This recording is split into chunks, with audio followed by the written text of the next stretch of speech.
time, you tell me. How would you attack that?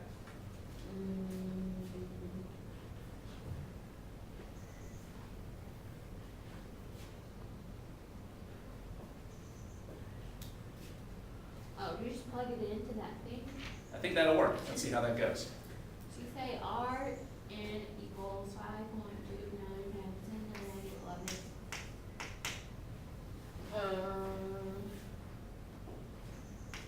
N orbit.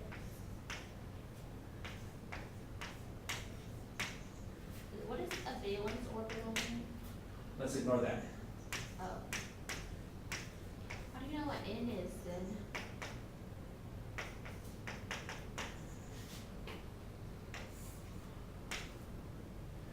Let's see, you tell me. What was the question? Find the radius, R1, So what's the symbol they're asking us for? R, of a valence orbital. Let me ask you that again. What's the symbol of what they're asking us for? R1.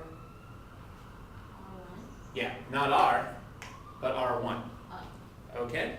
All right. So what does this number 1 here tell us? Oh, N.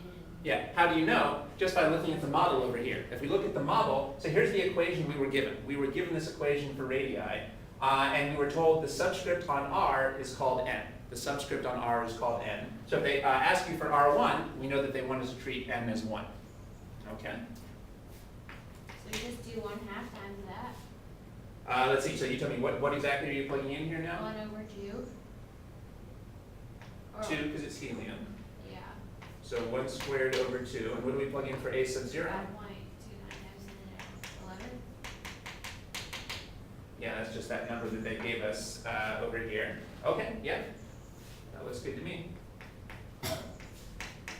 R equals 2.6 times 10 to the negative 11.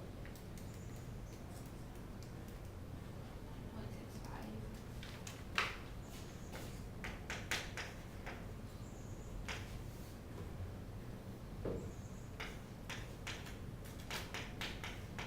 What would be the units on that? Meters. Okay, well, so let's talk about that a bit, but I think we got the basic idea. So when you have an electron trapped around an atom, it can be at more than one radius. But are the possible radii continuous or quantized?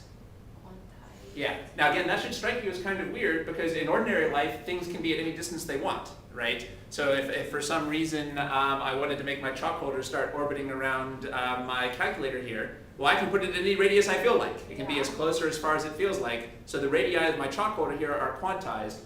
But it turns out that at the I'm sorry, I should have said that these radii are continuous.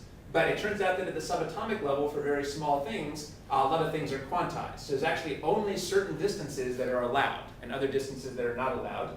So just like this formula tells us the allowed energies, this formula tells us the allowed radii. All right, and the reason that this is quantized is that n has to be an integer. N is an integer like 1, 2, 3, 4, or 5 again.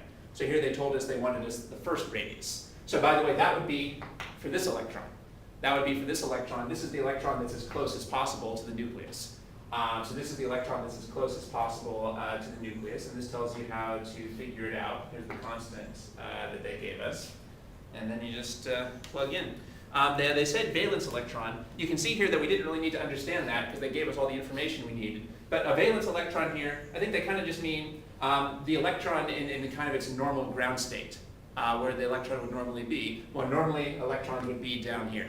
I think that's what they mean. Or anyway, the fact they said, the key thing is they said R sub 1. So that told us what the n was going to be in this case. All right, so not just energy, but also radii are quantized. In fact, those are related. Because there's only certain radii allowed, there's only certain energy allowed.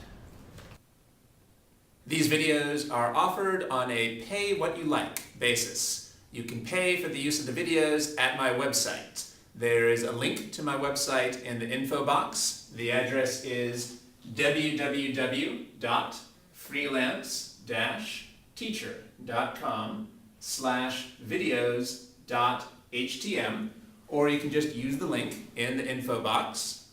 By the way, I also offer tutoring via Skype, and you can find more information about that Skype tutoring service at my website. Thanks.